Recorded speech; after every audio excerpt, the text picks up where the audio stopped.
Welcome into the Cowboys Report. I am your host, Tom Downey. If it is your first time watching, thank you so much for checking us out. We think you'll like the video we have coming up today. That's on Cowboys wide receiver draft targets. But if it is your first time, or if you've watched before and you're not subscribed, not entirely sure what you're waiting for, we are keeping you covered on everything around the Dallas Cowboys. Daily videos, especially around the NFL draft, are coming out. We are keeping updated more than any other Cowboys YouTube channel out there. So if you have not already, hit that big red button and subscribe to the Cowboys Report. And coming up next, a potential wide receiver draft target for the Cowboys in each round of the NFL draft.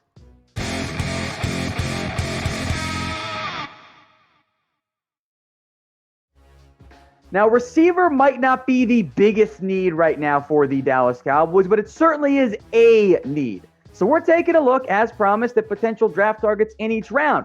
I think in particular this year, the Cowboys are searching for a slot or a number 3 wideout. Now, Amari Cooper, Michael Gallup, yeah, both those guys can play in the slot if needed, but Randall Cobb played nearly 65% of the team's snaps last year. That is a significant amount, and he played the vast majority of those lined up in the slot. Now, that we'll go through a player for each round. Not all of them are full-fledged slot receivers, but I'll tell you what, several of them can play the slot. I think that is the area the Cowboys are focused on. The good news is it is a fantastic draft class at wide receiver this year. That benefits the Cowboys.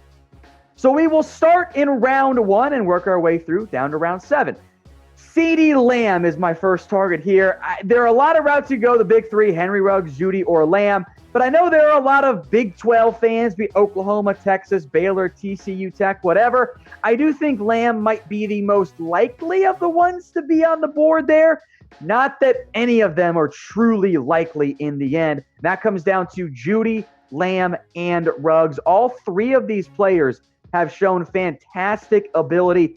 They're different strengths, different weaknesses, right? You know, CeeDee Lamb, talking about him, he's the one who's dynamic after the catch. The 3 are, but he's great breaking tackles. He makes guys miss. Good in contested catch areas as well. He's actually my number 1 receiver. That's a big reason why I went with Lamb over other great options in Jeudy, who might be a better fit as a slot, or Henry Ruggs. So let me know. Let's say you could take any one of the big 3 receivers, Jerry Jeudy, CeeDee Lamb, or Henry Ruggs. You see the votes up there, A, B, or C. Let me know in the comments. If you can hit with an ad break here, scroll down to the pinned comment, cast your votes onto which receiver you would draft. A for Jeudy, B for Lamb, or C for Henry Ruggs. Now, I've lied here when I said it'd be one for every round. I threw in a bonus one for you guys because I guess I want to have more fun because it's such a great receiver class. Here's Justin Jefferson. Now, he might be a trade down target. I'm not sure how far of a trade down target he'll end up being. 17, I think it's just a little bit too early for his ideal value, but he's not going to be there at 51. Heck, he might not get far past 21. So it would be a very slight trade down if you are the Cowboys. Tested well at the combine to go on top of his just absurd numbers in that dynamic LSU offense. Was an outside receiver in 2018, moved to the slot in 2019, and he thrived in that role. He's got pretty good hands as well. Had a great contested catch rate, which is very much unsustainable. That's still a good sign right there.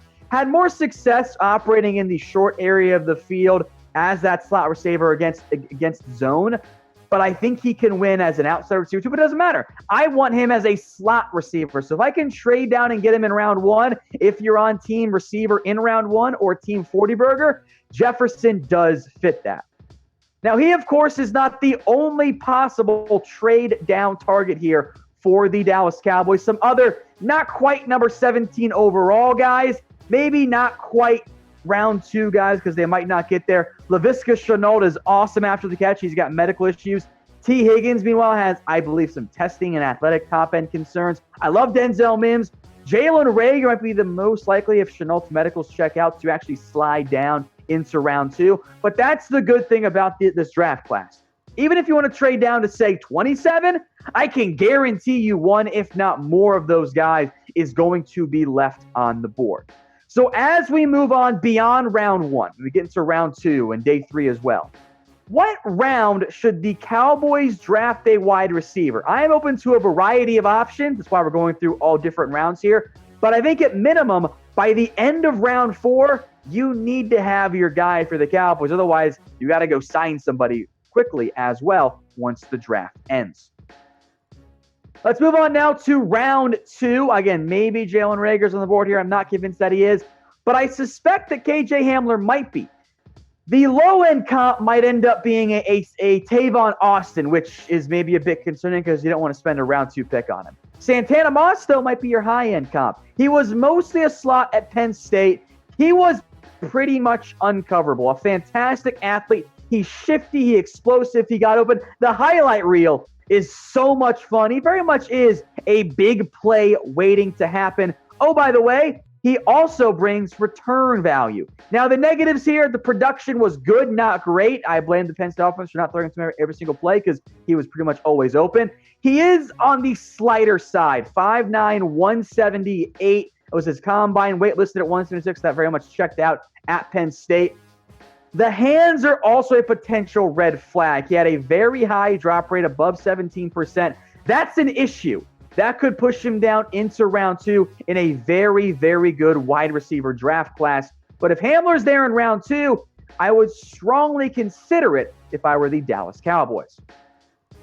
We got some deals for you guys. If you use promo code STEEL at chatsports.com/Cowboys jerseys, you can save 25% off. That is chatsports.com/Cowboys jersey. They've got Amari, they've got Zeke, they've got Dak, they got all kinds of jerseys. And the players, the new ones like Clinton Dix, they're available too. And heck, if you don't want to wait for a Clinton Dix jersey, because those will take some time to make a custom one. Those are on sale as well. 25% off if you use promo code STEEL. And do not worry, I will put that link in the comments and the description for you guys in this video. Round 3, this is where things start to get a little bit muddled. Maybe it's almost round 3, round 4 merged into one. I'll mention Van Jefferson. Now, Jefferson is older than what you would typically want in a wide receiver prospect. He's going to turn 24 years old as a rookie. That's okay, though, I think, in the end, because Jefferson is a little bit more polished than some of the other guys. He was a starter at both Ole Miss and Florida, by the way, was a transfer when Ole Miss went through all of their issues. He's going to probably get a round 3, round 4 grade for me, somewhere in that range, but I think the NFL might be a bit higher because he's a good route runner. The NFL covets players who win with separation, who get open. Jefferson fits that. His hands are pretty solid. He actually is a pretty good athlete. He is coming off a foot injury, but he'll be fine to go for the start of the season and even before that. I think he can actually kind of handle some press. So he has some inside-outside flex I think will carry value in the NFL. I don't love him in round 3, but I do think he'll be there in round 3. That's why I put him on this list. Now, there are some other day 2 prospects that, quite frankly, I'm not sure where they're going to end up going. You've got Brandon Ayuk, who, coming off a surgery, by the way, just had that done Monday. I think that he ends up going probably round 2-ish. Donovan Peoples-Jones, Bryan Edwards could be day 3 guys. Chase Claypool could be a round 2 pick. Michael Pittman might end up being a round 2 pick. I went with Jefferson, even though I'm not as high on him compared to some of these other guys, like, say, Ayuk or Pittman. But I went with him because I think he fits the slot receiver. And I think if you wait to day 2 and you're the Cowboys, you're probably looking for someone that you know can fit that mold. Let's go to round 4. And look, if you want to flip Duvernay and Van Jefferson, I know some of you do, I am totally on board with that. They're not going to be that different on my board. Duvernay brings that slot ability that, again, I've mentioned before. He is a fast receiver who broke out once he made the move to the slot. He thrived in that role after mostly being an outside guy at Texas. Now, his production, it is a little bit inflated from this past year because he caught 42 screen passes. That was the most in the NFL. Shout out Pro Football Focus for that stat. I'm a bit okay with it. Well, because, he still had great success at Texas. And that's fine in the end. Really good production there out of Duvernay. Had the big breakout season. Really good hands as well. A 4.39 40 at the combine, so you can run vertical routes with him. That's noteworthy.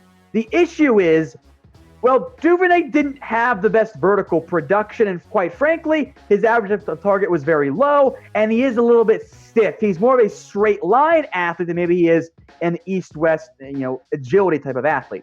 Now, there are some other guys that kind of fit into this late day 3, early day 4 range that I think you'll be able to get if you are the Dallas Cowboys. Tyler Johnson is not, I think, as well regarded in the NFL as he is by maybe, say, Draft Twitter. KJ Hill fits that slot mold. John Hightower brings you some speed as well. For me, it came down to KJ Hill or Devin Duvernay. Duvernay is a better athlete than KJ Hill is, so that's what gave me the nod there. But I do like Hill as well. So let me know in the comment section, everybody watching, which receiver would you rather have? Type D for Duvernay or H for Hill? I think I'm going to see more Ds than I end up seeing H's on this one. Moving on now to round 5. Let's get the Kentucky receiver to replace a Kentucky receiver in Randall Cobb. Lynn Bowden out of Kentucky. He played, I guess, quarterback this year. He did everything for the Wildcats, and that's why my comp for him literally is Randall Cobb. It's just easy, pencil it down, or maybe he's not as good as Cobb. He played quarterback because of injuries at Kentucky, was pressed into that role, and you know what? Got them to the bowl game, which is kind of crazy for a guy who's going to be a receiver in the NFL. There might be someone to play him at running back instead. I don't actually hate that idea because he is really good with the ball in his hands.